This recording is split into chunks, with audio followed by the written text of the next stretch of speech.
Hello everyone, welcome to my channel. स्वागत है आप सभी का मेरे चैनल पे। यहाँ आपको मिलेंगे महाजेनको, महाट्रांसको और महाडिस्कॉम जैसे सभी एमएससीबी एग्ज़ाम के लिए इलेक्ट्रिकल ब्रांच के इम्पॉर्टेंट एमसीक्यूज़, ठीक है, और पीवाईक्यूज़ भी, और वो भी सबसे आसान लैंग्वेज में।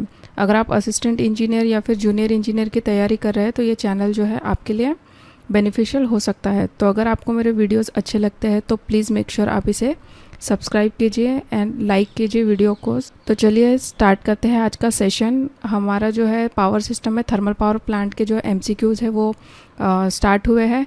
आज का जो टॉपिक है वो है फीड वाटर, ठीक है, जो थर्मल पावर प्लांट में बहुत इम्पॉर्टेंट रोल प्ले करता है ये फीड वाटर। इसके जो है एमसीक्यूज़ आज हम देखेंगे। फीड वाटर बेसिकली होता क्या है, ये वो पानी है जो बॉयलर में स्टीम बनाने के लिए दिया जाता है। तो पहला है इसमें, which of the following is not a reason of heating feed water. इनमें से वो क्या रीज़न नहीं है जिसके लिए हम फीड वाटर को हीट करते हैं। It improves overall efficiency. तो ये आपने देखा होगा, इसके पहले के भी वीडियोस में मैंने बताया है कि जैसे हम फीड वाटर देते हैं तो थोड़ा सा मतलब उसको गर्म करते हैं, क्यों, ताकि वो इफ़िशियंसी इंक्रीज़ कर पाए बॉयलर की, है ना। बॉयलर की जो इफ़िशियंसी है वो अच्छी हो जाती है उससे, अगर आप फीड वाटर को हीट करके देते हैं तो। इट रिमूव डिज़ोल्व इम्प्यूरिटीज़, ये भी होना चाहिए। It prevent from thermal stress which may cause due to the enter of cold water into boiler. अब होता क्या है, अगर आप बॉयलर में एकदम ठंडा पानी दे देंगे तो जो है इसको थर्मल शॉक भी या फिर थर्मल स्ट्रेस भी इसको कहते हैं, तो ये जो है बॉयलर को लग सकता है। क्या है ये? थर्मल स्ट्रेस, ठीक है। ये टर्मिनोलॉजी याद रखिएगा। थर्मल स्ट्रेस मतलब कि अगर बॉयलर में अगर आप एकदम ठंडा पानी डाल देते हैं तो जो बॉयलर है वो थर्मल स्ट्रेस से होकर गुजरता है, जो कि बॉयलर की इफ़िशियंसी को कम करता है। नेक्स्ट आ जाता है, it produce steam from feed water, ठीक है। तो ये एक रीज़न नहीं है इसका, तो करेक्ट आंसर हो जाएगा हमारा option D, it produces steam from feed water, है ना। स्टीम बनाना क्या होता है? स्टीम बनाना एक्चुअली बॉयलर का काम है। स्टीम बनाना बॉयलर का काम होता है, लेकिन जो फीड वाटर होता है उसको पहले से ही हमको थोड़ा सा गर्म करना पड़ता है, हीट करते हैं कुछ रीजंस के वजह से, जिसमें से पहला आ जाता है कि वो ओवरऑल इफ़िशियंसी इम्प्रूव हो जाए। दूसरा ये है कि जो भी छोटी मोटी इम्प्यूरिटीज़ है वो उसमें से रिमूव हो जाए, है ना। जो भी डिज़ोल्व गैसेस है वो भी उसमें से रिमूव हो जाए। तो ये सारे रीज़न होते हैं फीड वाटर को हीट करने के लिए, ठीक है। जो रीज़न नहीं है वो ये है कि it produces steam from the feed water, तो ऐसा नहीं है, स्टीम बनाना बॉयलर का काम होता है। नेक्स्ट आ जाता है, feed water for boiler of thermal power plant is obtained from. जो फीड वाटर है जो बॉयलर को दिया जाता है ये कहाँ कहाँ से लाया जाता है? Natural source like river and lake, partly from condensed steam and natural sources, condensed steam and small percentage from the natural sources and small percentage from the condensed steam। देखो अब क्या होता है, जो स्टीम निकलती है वो टरबाइन को घुमाती है ना, और जो टरबाइन है वही कनेक्टेड होती है जनरेटर से, तो जहाँ से जनरेशन होता है। तो ये जो टरबाइन में जो स्टीम होती है, ठीक है, जितना स्टीम का काम हो गया, बाकी की जो स्टीम है वो क्या होती है, वो चली जाती है कंडेंसर के पास, ठीक है। और यहाँ पे जो है इस कंडेंसर क्या करता है, जो स्टीम है उसी को ही वो वाटर में कन्वर्ट कर देता है, और यही वाटर जो है फिर से फीड किया जाता है बॉयलर को। तो ये जो है पानी, मतलब जो कंडेंस हुआ स्टीम, ये तो है ही है साथ में, लेकिन कुछ ना कुछ लॉस हुआ भी रहता है वाटर का। तो वो जो वाटर है वो अदर जो नेचुरल सोर्सेस है उनसे लिया जाता है। अप टू 1 to 4% जो लॉस होता है, तो इतना पानी जो है वो अदर जो नेचुरल सोर्सेस है वहाँ से लिया जाता है, ठीक है। तो मतलब इसका आंसर क्या हो जाएगा कि condense steam and small percentage from the natural resources, ठीक है। तो ये हो जाएगा इसका करेक्ट आंसर। नेक्स्ट है, mechanical method of water treatment is done to heat the feed water, to remove solid matter and impurities, to add some solid materials, to remove dissolve gases. तो चलिए इसकी देखते हैं थोड़ी सी थ्योरी पहले, कि जो मैकेनिकल मेथड से जो वाटर ट्रीटमेंट होता है वो दो टाइप का होता है। एक तो वो सेडिमेंटेशन होता है और दूसरा होता है फिल्ट्रेशन।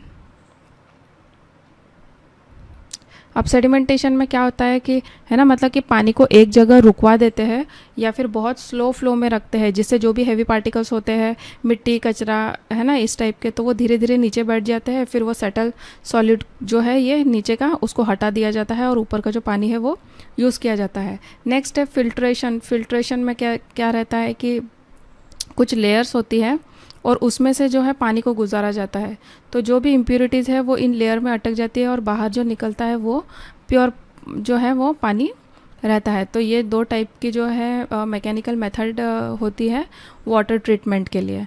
तो इसका आंसर हो जाएगा option B, to remove solid matter and impurities, क्योंकि दोनों भी जो मेथड्स हैं हम क्या कर रहे हैं, सॉलिड मैटर और इम्प्योरिटीज़ को जो है हटा रहे हैं। नेक्स्ट आ जाएगा, which method is use in large modern thermal power plant to heat feed water. Feed water को हीट करने के लिए जो मॉडर्न थर्मल पावर प्लांट है बड़े वाले, वो क्या यूज़ करते हैं, कौन सी method? Open type heater is use, close type of heater is use. तो मैं ये पहले बता दूँ, ये जो है ये छोटे पावर प्लांट के लिए यूज़ होता है ये, ठीक है, या फिर स्मॉल पावर प्लांट भी ये कर सकते हैं, ठीक। नेक्स्ट आ जाता है क्या, steam is directly taken from the main turbine and use to heat it feed water. Next है सरफेस टाइप हीटर यूज़ करते हैं। तो ये तो हो गया छोटे इसके लिए। अब दो बचे हैं हमारे पास ऑप्शन। तो क्या होता है कि जो बड़ी और या फिर मॉडर्न पावर प्लांट में जो हीटर्स होते हैं वो स्टीम को मेन टरबाइन से ब्लीड करते हैं और उसी स्टीम का जो यूज़ है वो फीड वाटर को हीट करने में करते हैं। मतलब कि इसका ऑप्शन हो जाएगा ऑप्शन सी, सॉरी इसका आंसर हो जाएगा option C, steam is directly taken from the main turbine and use to heat it feed water. ठीक है, तो शॉर्ट में अगर आप समझना चाहे इसको तो क्या होगा कि छोटे प्लांट में स्टीम बैक प्रेशर टरबाइन से मिलती है और जो बड़े प्लांट है उसमें स्टीम मेन टरबाइन से ब्लीड की जाती है फीड वाटर को गर्म करने के लिए।